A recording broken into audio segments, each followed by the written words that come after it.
What is up, everyone? Welcome back to another episode of the Moto Aftermath Show, Fantasy Supercross Show. This is the most uninformed Fantasy Supercross podcast on the interwebs. We are pretty much fucking terrible at playing this game.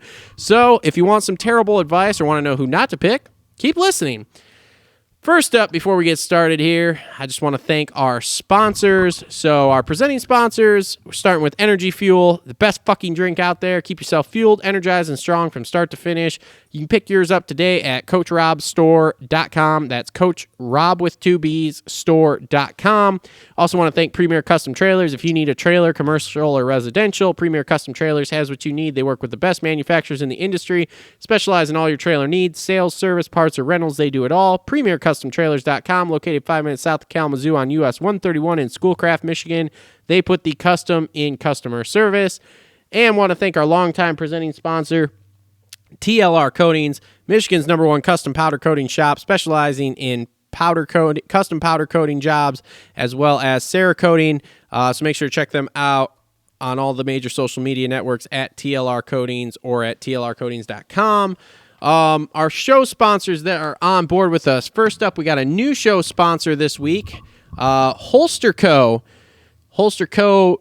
provides Kydex holsters for all of your bang bang trigger happy things. So if you are a pure red-blooded American, like most of us are in the Moto community, and you like things that go bang bang, they make, like I said, Kydex holsters for you. You can check them out, miholsterco.com. I will put a link in the description down below if you want to go check that stuff out. If you are local in the Michigan area, they also do sell things that go bang bang. So you can stop by their showroom and check it out. Again, link in the description below, so make sure to check them out. And they're going to provide us, I believe we're going to get at least a holster, if not a couple, to give away here for end of season for fantasy. So if you have something that goes bang bang and you want a chance to win one of their holsters, make sure to play the fantasy league. Also on board with us for sponsors here, we've got the usual suspects like we have for every show. First up, Alias Sport, providing us with our weekly prizes of their CBD chill oil and CBD pain balm. So thanks to them for the weekly prize packs for our weekly winners. Jeez, my page flipped here. Also want to thank the Dirt Bike Depot. They're providing us with an end-of-season prize, the dirt-bikedepot.com, and you can save 10% off with code TMAS10. Again, that's code TMAS10 for 10% off. JT Cycle, we want to thank them. They help us out with prizes all the time. Adept Creative Co. If you need some new graphics, check them out. AdeptMX.com. You get 30% off with code Aftermath21. Worx Gutters, which I love these people. Owned by locals, Kayla and Josh Libretto.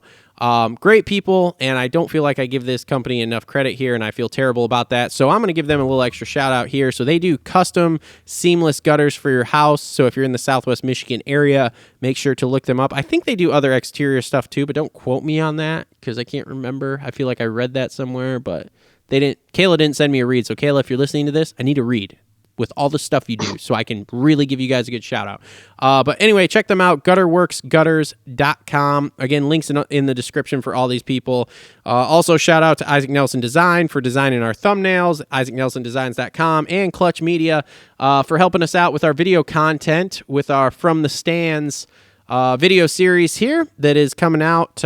We should have that video out every Friday, so it probably premiered this morning, and now this is premiering this evening. So thanks everyone for tuning in. Remember to like, subscribe, comment down below. Now, if you want to play Fantasy Supercross with us, we play through PulpMXFantasy.com. The league is Moto Aftermath Show. If you want your chance to win some prizes, once you join the league, go to Instagram, give us a follow on there. We're at the Moto Aftermath Show. And then DM us your team name, or your username, whatever you want to call it, that you use on PulpMXFantasy.com, and then that way we will have your information. And if you do win a prize, whether it's a weekly, end of season, whatever, again, remember to DM us because I can't always go back through all the DMs and find the usernames, especially if they don't match up. So once you win, DM us, and we will get you your prize out. One more reminder here, the prizes for the year end. So if you do win our league, first prize is a signed Kevin Moran's jersey with a number 1 plate with a gold number 1 on it. It says Supercross Fantasy Champion. It says Moto Aftermath Show on it. You can hang it on the wall. Me and Justin and Cole are eligible to win that. We are not winning the jersey, but we do get to keep the plate if we win. Because let's face it, everybody wants a number 1 plate to say that you're the champion. And I will sleep with that thing. Literally. Anyway, second place prize for our league is a signed Scott Meshy jersey, and third place is a $100 Dirt Bike Depot gift card. So thanks to all of them for helping us out. And I think that's all I have with the sponsors. So, on the line with me this week, not Supercross only. This is the usual co-host. He's here with me most of the time. We'll call it 95%. He had a stint where he did a sabbatical and was only here once every 4 weeks. But now he's back pretty regularly. The one, the only, Justin Hartzell. Hi, Justin. What's going on, pal? Well, it's been a long week. I had a so-so week in Supercross.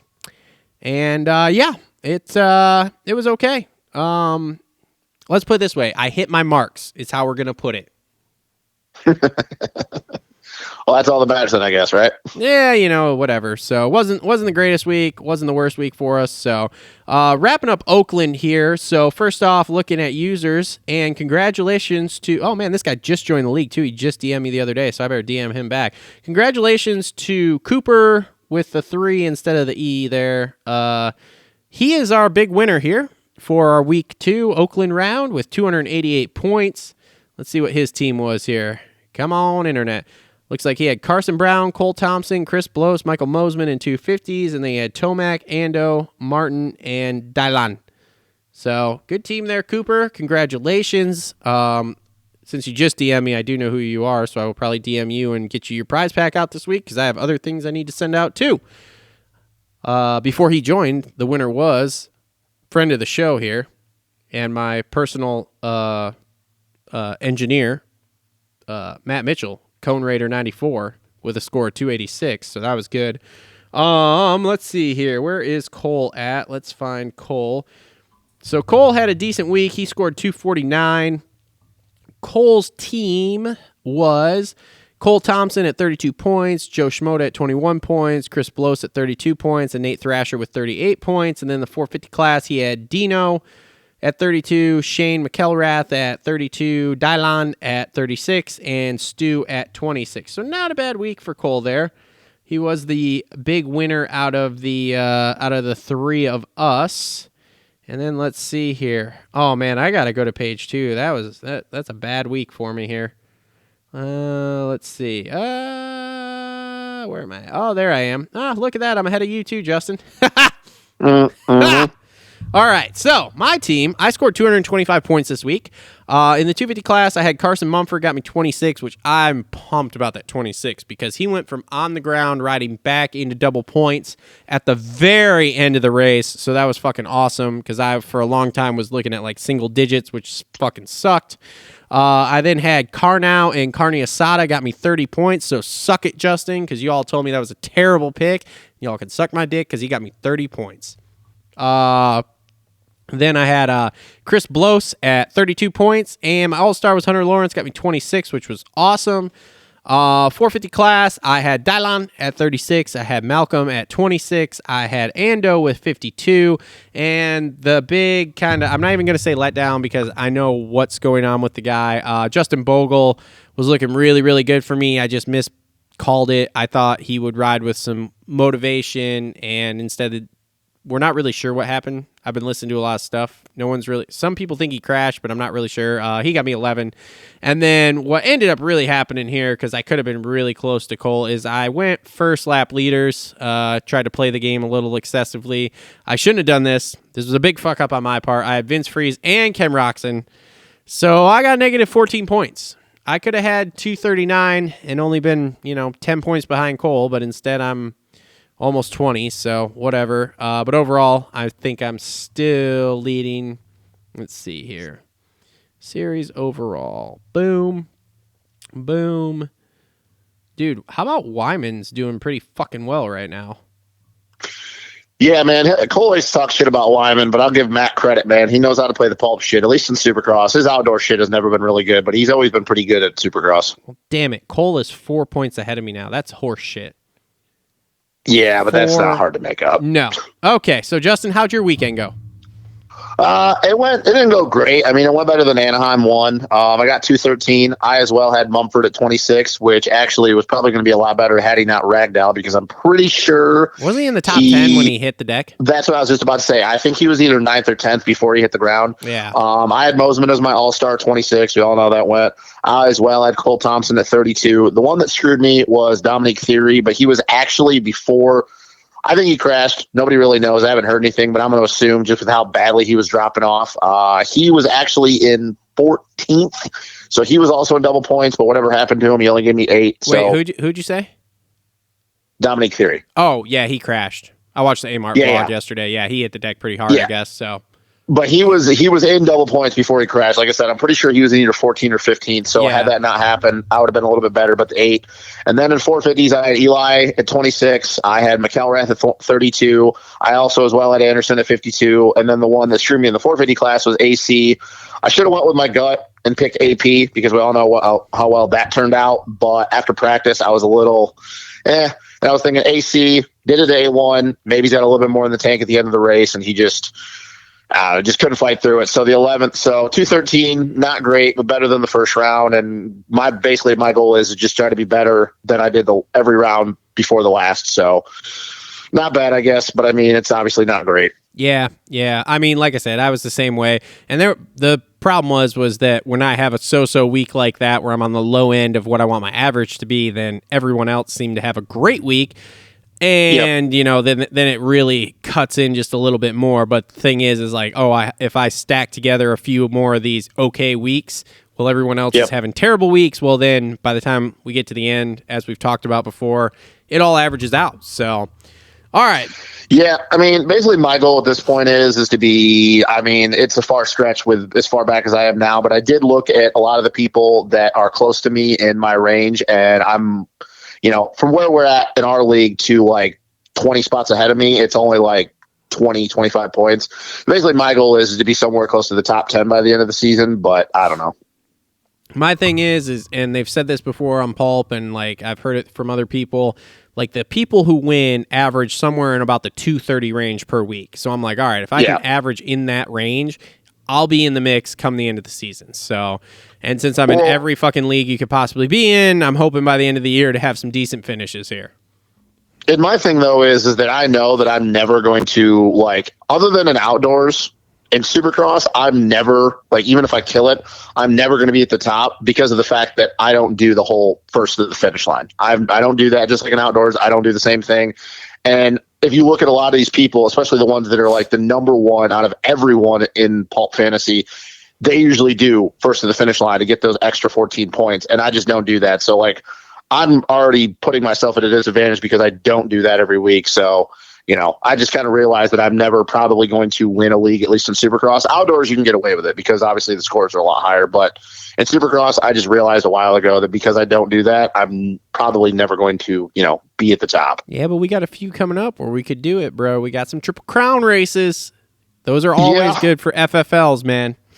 Those are definitely a lot easier. I mean, you can pretty much pitch just Vince Freeze every time. Yeah, exactly. So, all right, man. Well, let's keep this short, sweet, and to the point here. So, moving on to San Diego here. We'll start with 250s. So, my 250 team that I just picked off the top of my head because I've been busy today, I did listen to the Pulp MX fantasy show where they talked about stuff, but I didn't have time to pick a team right after that, and so I picked it like as we got on the phone, like I told you. So, oh, man. Big it's been that kind of week. All right, so my 250 team. My all-star, I got Vince Freeze at a 5. I think he's a 5 to 8 guy, so I think that's good. It'll get me in the 20s there pretty darn easy. Then I got the man coming back after the first round incident, Jalik Swole at a 2, but I'll keep an eye on him and see how he looks. If he looks terrible, he'll probably come off my team. That's ballsy. Yeah, but dude, coming off a concussion. But I mean, at 2, he's got to be, say, I mean, he's got to be 12th or better basically to get double points, and I don't see him being outside the top 10. I mean, I don't see his speed, man, but like I said, he hit the ground hard. That can like you said, it's something you'll have to look throughout the day. But like speed wise, yes, but concussion, man. Hey, look, man, I'm in the boat of 8 is great, and if he even sniffs the top 10 there, which I think is pretty easy for him at this point with who's in there. I mean, dude, Chris Blows finished 9th. Are you telling me Swole, even somewhat foggy, can't beat Chris Blows? I mean, I would like to think so. I mean, but still, once again, we both know how concussions go, and that shit can affect you at the least expected time. And for all we know, Jalek could get literally 13 minutes in, and all of a sudden his fucking just vision go. I don't know. Yeah. Like I said, I wouldn't normally bet against that because that is pretty easy for Jalek. But once again, coming off concussion, it kind of makes me nervous. Yeah. I mean, dude, he might even ride practice and just like, I can't do it. Yeah, we'll see. I'll keep an eye on it. Okay, and then I got beyond that, I got Ryan Serra at 6 handicap. I feel like he's, I mean, that's basically a 15th or better is what we need. I think he's in there at this point because he's been pretty steady here, hasn't he? Because he was in the main the first round too. Yeah, he got. I think he got 15th. I think he got 15th. He got 16th at Oakland, and he was inside the top 15 at A1, and then something happened towards the end of the main. But yeah, I mean, he's a 15th or I'd say 12 to 15 guy, at least in the 250 class. Yeah, and then my last one. This is my little kind of like I guess swinger here. Dylan Woodcock at a 13. I mean, That's basically a make the main, get double points. So anywhere he can finish outside of that. I mean, he was 19th last week. And I feel like he's going to get better as he goes here, obviously, because we continue to race. So, So that's basically my 250 team here. Who you got, man? So right now, I think it's crazy we're already at this point, and we even mentioned this when we did the A1 preview for fantasy, that like even though we're only 3 rounds in, a lot of these guys are super inconsistent. So the handicaps are fluctuating, going up and down. Like one guy has a good week one week, and then the next week he's terrible, and then it goes back. So it's like very up and down. So it's going to get like it's almost kind of slim picking in my opinion already, which is crazy to me. You're not wrong. But my all-star, I'm going to go with Joe. He's at a 5. I mean, he got 7th, but we know he had his issues last week. If he doesn't hit the ground, he's going to be obviously in the top 5. So I think Joe at a 5 is good, and I think he also look for Joe to back it down a little bit and go back to normal Joe Schmoder riding this week. 2 weekends in a row, he's had issues. Yeah. My other one, I'm on the Dylan Woodcock train at a 13. Like I said, you get in the main at that point, he just has to finish. Like even if he gets 22nd, he's going to get double points.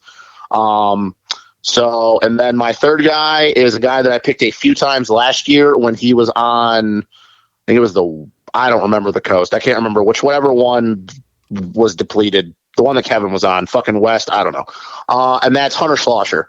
He got 18th last week. He's got a 10 handicap. If he can just mirror that again, we're good.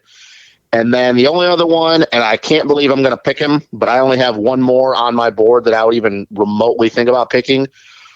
Dude, I got to go Carson Brown, man. It scares the living shit out of me every time that kid touches a track. But last week, yeah, I know. But last week, he got through a main. Did not look as sketchy the entire day. He's at a 7 handicap. He got 13th last week. The only other person I'm looking at, honestly, trading out for him, but I think this is even more sketchy to go with just because, like, he literally has not made every main that he's tried for, and that's Devin Harriman. He's at a 10 handicap, but he got 15th last week. Mm-hmm. I think that was also due to the part that a lot of guys had some issues from that 15 to 22 range at the end of the main. I mean, he's a main event guy, but once again, not a guy that makes it all the time. But that's the problem, though, dude. I'm looking at all these other guys, and there's guys that have high handicaps that have made mains, but then you look at it, and they didn't make the main in Oakland. So I just don't really know what to do. I mean, there's no other person. I mean, you could look at Chris Blows, but he's got a 1 handicap. Blows gets a bad start. He's outside the top 10, in my opinion. Yeah. You can't go with Nate Thrasher because he's an all-star this weekend, and I want to pick Joe. Like you said, Jalek, but I'm concerned with his concussion. Well, you could go. You could go with Carson Mumford. He's red on my screen. No, he's a I can't. Well, yeah, I know, but I'm just saying. We both already picked him. Yeah. If you were looking for someone and you didn't pick him last week, Mumford I think would be a good pick at a 4 because I feel like he's a guy that can get real close in that top 10. I would call him like an 8 to 12 dude is what I would call him at this point. Dylan Schwartz has got a 3 handicap, and he got 11th last week because he finally put it together for a whole entire main. But once again, though, you can't guarantee that he's going to do that. Yeah. So, yep. I mean, Serra at a 6 is good, but for me, I'm in a situation where I need to make up some more points. And if he gets 6th, or if he gets 16th again at a 6, like that's not really going to do much for me. So I don't know. I think I'm probably going to go with Joe, Woodcock, Carson Brown, and Hunter Slosher. Yeah. So that's going to be my 250 team as of right now. Yeah. Also, I would stay away from Hammaker. I heard he crashed this week, so I wouldn't go there. Yeah, I'm pretty much with you on almost everything you said. Schlosser's on my radar to look at in qualifying. I really wish Schwartz was a little more consistent because he would be okay, probably a 3 handicap if he's a top 10 dude. Outside of that, dude, I mean, like you said, there's one other guy. There's one other guy that I looked at, but he's what? It's tricky, man. It's tricky in this 250 class because like half these dudes, it's like, dude, are they even going to make the main? And then once they make the main, then it's like, okay, are they going to get 10th or are they going to get 19th? And if they get 19th, their handicap's not making that up. So, okay, go ahead. There's one other guy, and he's not an all-star anymore, but he's at a 0 handicap, and that's Wageman. He got 10th last week. He is somebody that if he's 10th again in practice, and let's be real, everybody's like, oh, he didn't make the main out of the heat race. Well, he had issues in that first turn, or not the first turn, but the first lap. If he wouldn't have that issue, he'd be in the main, no problem through the heat race. So Wageman at a 0, I mean, dude, if he rides like he did at A1, those are really, really good points. I probably, if he's top 10 after qualifying, I would probably take Carson Brown off and put him on because I know Robbie Wageman, like I said, if he stays on 2 wheels, he's top 10 in this coast every week. Just makes me nervous with a 0 handicap and him so close to that bubble of being 10th place or outside. But see, that's the thing, though. I don't really know, and this is the last thing I'll say on this so we can go to the 450. I don't really know if he's on that bubble, though, dude, because he made that 10th coming through the pack. Yeah. And then he was running 6th at A1 and then dropped back to 8th. So I don't really know if he is a bubble top 10 guy. I think he's a legit top 10 dude. It's just he had some issues last week, like I said. So I don't know. If he's top 10 after qualifying, I'm probably taking Carson Brown off and putting him on. All right. Well, that's fair enough. So, all right, moving on to 450s here. So my 450 team, I'll start with the Brit, Max Anstey, at a 6. I like that. Yep. I feel like he's a top 15 guy, like all day long. So, So I'm in on that because we're probably guaranteed. I got Chiz at an 11. Chiz is coming off. I can't remember if they said it was shoulder or like an elbow injury. That's why A1 was a little rough, and I guess he had the disease that you can't speak of right now. Then 2, or he was coming right off of it. So I think he's going to only continue to get better as we go. So with the 11, I like that because he's a for lack of a better term, we'll call it 12th to 16th place guy. I think, with as stacked as the field is. So, that's right in there. Next thing I got is AC at a 1. I heard that he rode this week and actually rode quite a bit and was feeling okay. So, but is that going to make it worse going into the weekend though? That's the thing. I don't know. But you got to figure with the way the consistency has been in this 450 class where everybody's flip-flopping, if he puts it, say, somewhere in a 5th to 10th place, there's a high probability he's going to be an all-star next week at the way things are going. And and then that's, so this is probably one of the last weeks. And as they said on, I think it was Roto said it on Paul Donnie there, that everybody's trying to time it that last week before he feels better to maximize points with him. Because once he goes into double points, he won't come out of double points or he won't come out of the all-star range unless he's hurt. So I'm taking the gamble this week unless he just looks terrible or hits the deck in practice. I'm going to take the gamble that he gets top. Because, let's face it. He's finished 11th and 12th. His starts are on point. So he'll get the start, and then this week we have a long set of whoops, but we only have one set of whoops. So I think that'll help too. So I'm going to take the gamble, like I said, unless he looks terrible in practice or he hits the deck. I'm just going to take the gamble and hope that this is the week that he puts it in the top 10. He's close anyway, so if he's feeling better, I think we'll be there. And then for my all-star, I got ET3, Eli Tomac there at a 3 handicap. I just feel like he is going to either, win or be close this week. So with a 3 handicap, he's at worst 5th, 6th place, in my opinion. So I think we're okay. Yeah, no, I think that's a pretty solid team. My team, my all-star, I'm going to go with Coop at a 3. I think that he's probably going to look back at Oakland, and he's probably not happy after the way that week went. And we know what happens when a determined and pissed off Coop comes into a race. We know what happens. He usually wins. Yep. Not saying that he's going to, but like I said, I don't see him getting another 7th. That's just not who Cooper Webb is. So I'm going to go with Coop at a 3. I also agree with you picking my boy Max Anstey. Last weekend, we did know that he had not only issues in the heat race, but in the main. I think he's a 10 to 15 guy when everything's going right. So at a 6 handicap, even if he gets 15th inside the top 10, I'm cool with that. Like, I just am with the way this 450 class is. My other one, I'm going to pick Dylan because he is not an all-star yet at a 0 handicap. I mean, even if he gets terrible start again, we're not going to go into that, but even if he gets terrible start again and gets a 6th, like I said, 0 handicap, I'm good with that at not an all-star. And the only other one, I'm having a hard time picking between these two guys. I seen that Brayton is in for this weekend. He is cleared the protocols for the disease that is not going to be named.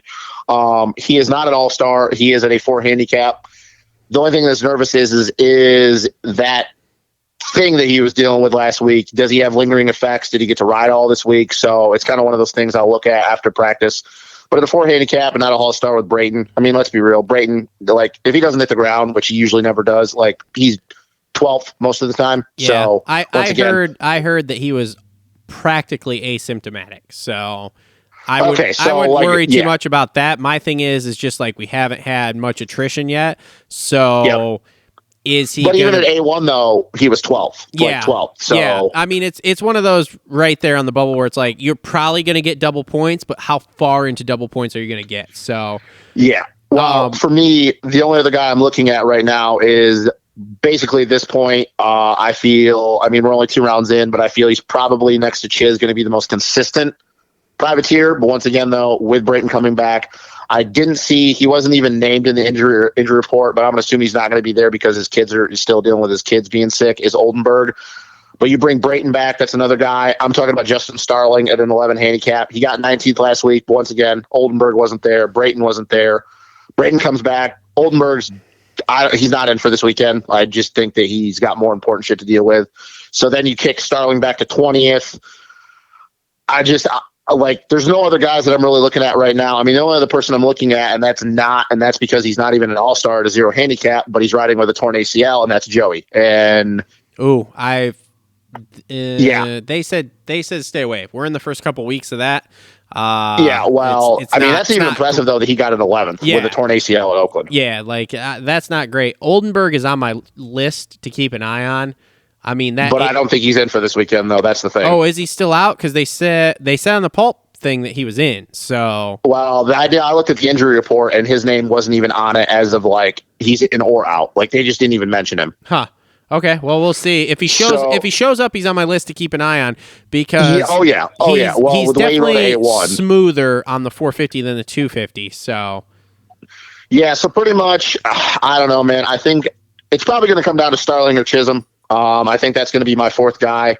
I'd like to give Bobo a chance, but I think right now there's just a lot of shit going on there. So yeah my team's going to be Coop, Dylan, Brayton, Coop, Dylan, Brayton, and Max.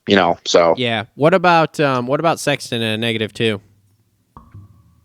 Dude, with the way he rode in Oakland, like this is it's a Sexton thing, man. Like if I knew that like A1 Sexton could show up, or even if he crashes twice, he's top 5, then probably I'd go with it. But fucking Oakland Sexton could show up and he just gets 10th. Yeah, I know. And at that point, like it's not even worth it. Like I said, that's just dude. That's the thing. I think you're gonna. It's spicy. I think you're gonna run into that problem with him. I think you're gonna run into that problem with him all year long, though. That's the thing. Like. You're never going to know what Sexton shows up. Like Sexton, he could be 8th on the board after practice, get 5th in his heat race, and then just pull some stew shit and win the main, or it could go the other way. So, yeah. I mean, I don't know, There is another guy, A-Mart. He got in finally, 17th. He's got a 10 handicap. But once again, though, Brayton's coming back. So, you knock A-Mart another place back. But even if he's 20 or even if he's 18th, you're still – I don't know, man. Like I said, I think I'm pretty happy with Coop, Dylan, Brayton, and Anstey. I think I'm probably gonna end up going with that team. Yeah. I'm not, like I said, I'm gonna keep an eye for Oldenburg, and yeah, no, I'm out on the Amart thing. There's too much there. He hasn't shown me enough consistency as far as like putting it in the main. Like he was out of the main and then he was in the main and not really doing anything. Yeah, I don't really have anybody else, man. I mean, there's just a lot of like okay picks, and like if you can time it right, like Sexton's one of those. Like again, like AC, can you time it right? Like even at a -2, if he hits a week where he's on the box, okay, well that's great points then out of him. But if it goes like last week and he's 9th, well then you're 11th, you're not double points, like then you're fucked. So it's just it's trying to time it is the key. I'm going to be real honest with you. I think Sexton, as far as fantasy goes in Supercross at least, I think he's going to be the most up and down top guy that you're going to pick all year long. Yeah, probably. But what's new? I just don't see where you can bank off of anything he does the week before. Because like I said, he could win this weekend in San Diego, and then he's an all-star, but whatever his handicap is, but then go out and get 10th the weekend after, or vice versa. So like I'm going to stay away from picking Sexton until I can. I need to at least see 5 rounds out of him where he's like, boom, boom, boom, 2nd, 4th, 7th, 5th. Like, I need to see that because 5th and then, like, yes, he got inside the top 10 or whatever it was, but, like, did nothing the whole main. I'm not all about that. Not with negative numbers, even at a non-all-star. Yeah, I know. Me too. Just not about it. All right, any FFLs? No FFLs? No, I think the only person you'd probably have to bank on at this point, I'm going to be real honest with you, is probably Christian Craig at AC. Because even with AC's issues, like, he's yanked 2 whole shots, and Christian Craig, like, I looked at the track map, but I forgot how close the finish is from, It's like 4 or 5 lanes, honestly. Yeah, I'm going to be real honest with you. If I were to pick him, I'd probably go Christian Craig and AC. Yeah, so. But I'm not. Yeah, AC is the one dude right now that seems to be doing it, so. I mean, he's the one I could see doing it, but outside of that, I mean, I'm out. I'm out though until we get to what's it called at this point. So Triple Crown. Yep. So, all right, man. Well, that does it for another Moto Aftermath show, Fantasy Supercross show. Thanks everybody for tuning in. Make sure to like, subscribe, comment down below. Make sure to check out the sponsors. Links in the description. Make sure to go check out our boy Kevin Moran's because I'm looking at his Instagram right now. And we will be back next week to talk some San Diego wrap up and some A2 preview for this stuff. So thanks everybody. We'll see you next week. Thank you.